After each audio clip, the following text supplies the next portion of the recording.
banks. And two, the servicing aspect of an OEM, the responsibility today is reduced because it's only one consumer complaining versus one MSME complaining where they have thousands of vehicles given to them for a fleet building, right? The level of service level agreements, the negotiation power that you have is very different. Companies are still adapting to the response time to give to individual customers like us. But if a company goes that has bought 1,000 vehicles, 2,000, 5,000 vehicles, and they're really pushing heavy volumes to two or three different companies, and we work with such companies, they're bound to sort of service you. They can't, at that point, take it for a toss and not service you. So there was a very careful choice to go into that market. And two wheeler overall within the newer manufacturers, it's risky today. We don't entirely trust the newer OEMs that have come in this space, but of course the legacy ones, like TVS is doing really well in the two wheeler space, and like Bajaj is also introducing EV soon in the two wheeler space. So I'm sure that those kind of OEMs will bring in their legacy and their expertise. The newer ones, I think, are still trying to make their ways, but there's a long way to go to build that level of credibility among consumers. And not even Ather. We have done Ether, we've done Hero, we've done Bigos. There are a bunch of other newer brands that have also come in the space. Ether's been performing quite well. Their aftermarket services are good, is why even the challenges that come in the beginning, like any kind of teething issues, are taken care of because the OEMs and their dealership network is responsive. Certain other companies, there's a big challenge, beat them really big. There's a challenge with communication, there's a challenge with getting service time, turnaround times for, faster servicing. It's a pain.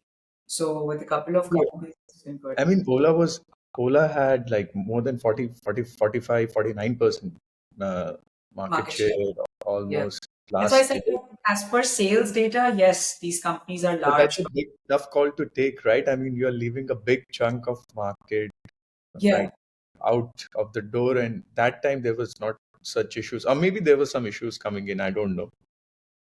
Yeah, see, I think the kind of operators we work with that take two wheelers for their fleet, like say anyone who's delivering for Zepto, Blinkit, Swiggy, Zomato, these guys also use two wheelers, right? So any two wheeler that a fleet operator takes to deliver for Zomato or for any other company, they do their performance and quality checks. They understand customer feedback. They keep the vehicle on trial for multiple months, and so we just not bank on what the size of the OEM is, but we also understand the actual feedback on ground. And it's a very strategic call to leave that chunk of business because uh, recovery for loans is what we do, right?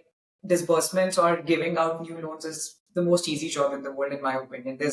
You like someone, you give the loan. You don't like someone, you don't give the loan. You have a template. It may fit, it may not fit. It's disbursement is not really the challenge for us. I think it's the recovery. And when we're doing a vehicle loan, recovery comes from the asset.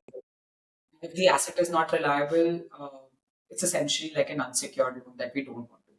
So yeah. Yeah, that's true. I mean, recovery is tough, and you guys are handling it yourself. You don't have like a third So party. here at NBFC, I think most people have it in house. You do take support from outsourced agencies, but so far for us, it's been in house.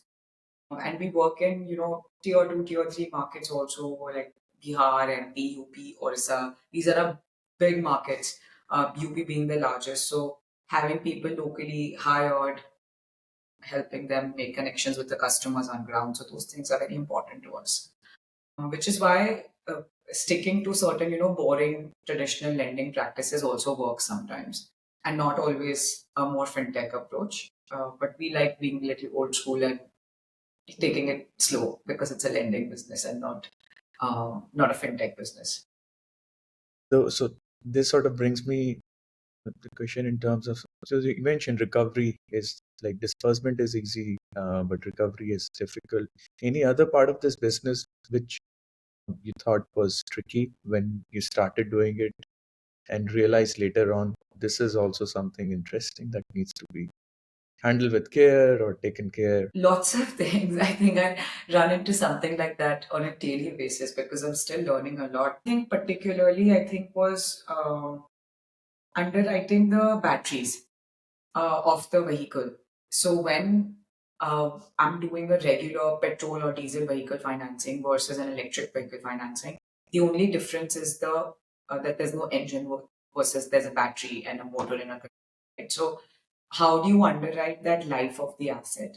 How do you define how long it will run for? What value after the loan is over the vehicle will have or the asset will have? So everything related to the asset and its underwriting is something that we're constantly evolving.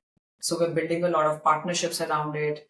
And as and when we're doing more vehicles, we're getting more feedback on ground, we're understanding about more. Certain things are becoming standardized already, like what size of battery works the best, what cost of the battery should be ideal for a specific three-wheeler or a two-wheeler or a four-wheeler. A year ago, all of this was not standardized at all. People were using any kind of voltage, any kind of ampere, any kind of battery sizes. So now with the volumes coming in, we're able to assess that data, and we feel that it can play a very crucial role in deciding how to underwrite an EV better compared to an ICE because it's a smarter vehicle than the traditional petrol diesel vehicles that we run today. So that is a constant realization, and we feel that recovery tomorrow for an electric vehicle will directly be linked to the technology of the vehicle and the battery used. So, what kind of access we can get out of it? What kind of data can we get out of it? How better can we understand the vehicle that we are financing or leasing?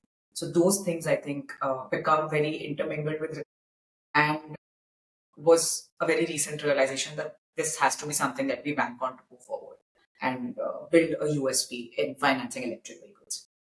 So what's that sort of back of the envelope calculation you guys have for the battery, like 5 years, 6 years, 7 year? I'm sure you must be having that sort of number in your head. It depends on the different technologies of the batteries used. So, like there's lithium ion, there's lead acid. Within lithium ion, there's LFP, there's NMC. Now people are dabbling with sodium ion also. So, depending on the technology used, there's different use cases for that specific battery. But typically, the ones that we do in three-wheelers and two-wheelers last somewhere between 3 years to 5 years.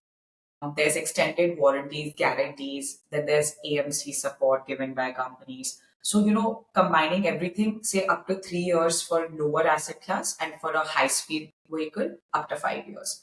Then we've also recently done buses. So, for buses, it can go up to 8 years also, the battery life with the warranty guarantee, extended warranty guarantee, etc. Eight Because years.